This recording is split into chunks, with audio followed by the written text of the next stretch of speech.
Water based fire protection സിസ്റ്റത്തിന്റെ മറ്റൊരു ക്ലാസിഫിക്കേഷനാണ് automatic pre action system, sprinkler system.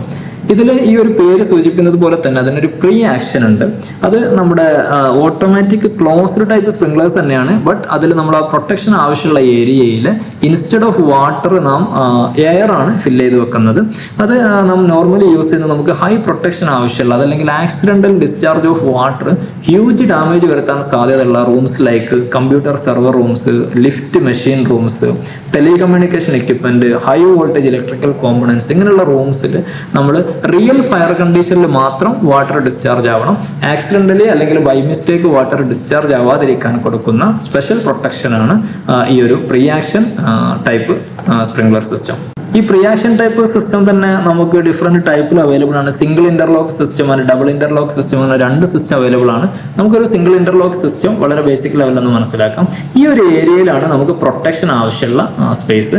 അവിടെ നമ്മുടെ ഫയർ ഫൈറ്റിംഗ് ആയിട്ട് നമ്മൾ സ്പ്രിംഗ്ലേഴ്സ് കൊടുത്തിട്ടുണ്ട്, അതുപോലെ ഫയർ അലാറം ഡിവൈസസും കൊടുത്തിട്ടുണ്ട്, സ്മോക്ക് ഡിറ്റക്ടേഴ്സ് കൊടുത്തിട്ടുണ്ട്. അപ്പോൾ ഇവിടെ നമുക്കൊരു റിയൽ ഫയർ കണ്ടീഷനിൽ മാത്രമേ ഈ ഒരു ഏരിയയിൽ വാട്ടർ ഡിസ്ചാർജ് പാടുള്ളൂ. കാരണം ഈ റൂം നമുക്ക് ഹൈലി പ്രൊട്ടക്റ്റഡ് റൂമാണ്. അപ്പോൾ ഇവിടെ എന്താ ചെയ്യാം, ഈ ഒരു വാൽവ്, ഇത് നമ്മുടെ ഡെലൂജ് വാൽവ് ആണ് നോർമലി നാം പ്രൊവൈഡ് ചെയ്യുക. ഈ വാൽവിന്റെ ഈ താഴെ ഭാഗം വരെ വാട്ടർ അവൈലബിൾ ആവും.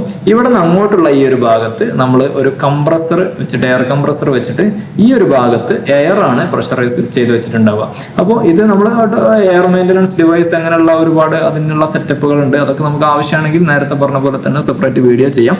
ഈ ഡെലൂജ് വാൽവിന് ശേഷം എയർ ആണ് ഈ പൈപ്പ് ലൈനിൽ ഉണ്ടാവുക. ഡെലൂജ് വാൽവിന് മുന്നേ വാട്ടർ വന്ന് കിടക്കുന്നുണ്ടാവും. ഈ വാൽവ് ഓപ്പൺ ആയാൽ മാത്രമേ വാട്ടർ ഫ്ലോ ചെയ്യുള്ളൂ.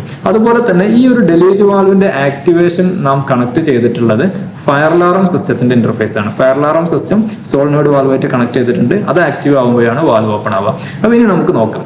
നോർമൽ കേസിൽ ഇവിടെ ആക്സിഡന്റൽ മെയിൻ്റനൻസ് ടൈമിലോ അതല്ലെങ്കിൽ മറ്റുള്ള സമയത്ത് ഒരു സ്പ്രിംഗ്ലർ ബ്രേക്ക് ആയി എന്ന് നോക്കാം. ഈ സ്പ്രിംഗ്ലർ ബ്രേക്ക് ആയി കഴിഞ്ഞാൽ ഇതിലൂടെ ഈ ലൈനിലുള്ള എയർ ഫ്ലോ ചെയ്യും. കംപ്രസർ അങ്ങനെ പ്രഷറൈസ് ചെയ്തിട്ട് എയർ കണ്ടിന്യൂസ് ആയിട്ട് ഫ്ലോ ചെയ്യും. നമുക്ക് അതിന്റെ സിഗ്നൽ എല്ലാം പാനൽ അവൈലബിൾ ആവും. ബട്ട് വാട്ടർ ഡിസ്ചാർജ് ആവില്ല. വാട്ടർ ഡിസ്ചാർജ് ആവണമെങ്കിൽ ഈ ഒരു വാൽവ് ഓപ്പൺ ആവണം. വാൽവ് ഓപ്പൺ ആവണമെങ്കിൽ ഈ അലാറം ആക്ടിവേറ്റ് ആവണം. അലാറം ആക്ടിവേറ്റ് ആവണമെങ്കിൽ സ്മോക്ക് ഡിറ്റക്ടറും കൂടെ ആക്ടിവേറ്റ് ആവണം. അതുകൊണ്ട് തന്നെ ആക്സിഡന്റലി ഒരു സ്പ്രിംഗ്ലർ ബ്രേക്ക് ആയാലും വാട്ടർ ഡിസ്ചാർജ് ആവില്ല. ഇനി നേരെ തിരിച്ച് ആക്സിഡന്റലി നമ്മൾ ആരെങ്കിലും സ്മോക്കിങ്ങോ അതല്ലെങ്കിൽ ഹ്യൂമിഡിറ്റിയോ ഒക്കെ കാരണം വല്ല സ്മോക്ക് ഡിറ്റക്ടർ ആക്റ്റീവ് ആയി കഴിഞ്ഞു കഴിഞ്ഞാലും ഈ സ്മോക്ക് ഡിറ്റക്ടർ ആക്റ്റീവ് ആയി കഴിഞ്ഞാൽ കൺട്രോൾ പാനൽ സിഗ്നൽ വരും. അത് നമ്മുടെ സോളിനോയിഡ് വാൽവ് ആക്ടിവേറ്റ് ചെയ്യും. വാൽവ് ഓപ്പൺ ആവും. ബട്ട് വാൽവ് ഓപ്പൺ ആയി കഴിഞ്ഞാലും ഇതിലൂടെ വാട്ടർ ഫ്ലോ ചെയ്യില്ല. കാരണം ഇതിൽ ഓൾറെഡി കംപ്രസ്ഡ് എയർ ഉണ്ട്. അതുകൊണ്ട് തന്നെ വാട്ടർ ഇവിടെ തന്നെ നിൽക്കും. വാൽവ് ഓപ്പൺ ആവും. ഇനി രണ്ടും കൂടെ ഒരുമിച്ച് സംഭവിച്ചാലേ ഇതിലൂടെ വാട്ടർ ഡിസ്ചാർജ് ചെയ്യുള്ളൂ. ഫോർ എക്സാമ്പിൾ റിയൽ ഫയർ വന്നു, സ്പ്രിംഗ്ലർ ബ്രേക്ക് ആയി, ഡിറ്റക്ടർ സെൻസ് ചെയ്ത്, രണ്ടും കൂടി ആവുമ്പോഴേക്ക് അലാറം സെൻസ് ചെയ്യുന്നതോടുകൂടി വാൽവ് ഓപ്പൺ ആവും. ഈ സ്പ്രിംഗ്ലർ ബ്രേക്ക് ആവുന്നതോടുകൂടെ ഈ ഒരു എയർ റിലീസ് ആവും. അതോടുകൂടെ തന്നെ ഈ ഒരു വാട്ടർ ഇതിലൂടെ പോയിട്ട് ഒരു റിയൽ ഫയർ കണ്ടീഷനിൽ മാത്രമേ ഈ ഒരു ഏരിയയിൽ വാട്ടർ ഡിസ്ചാർജ് ആവുള്ളൂ. ഇതാണ് ബേസിക്കലി പ്രീ ആക്ഷൻ സിസ്റ്റം എന്നതുകൊണ്ട് ഉദ്ദേശിക്കുന്നത്.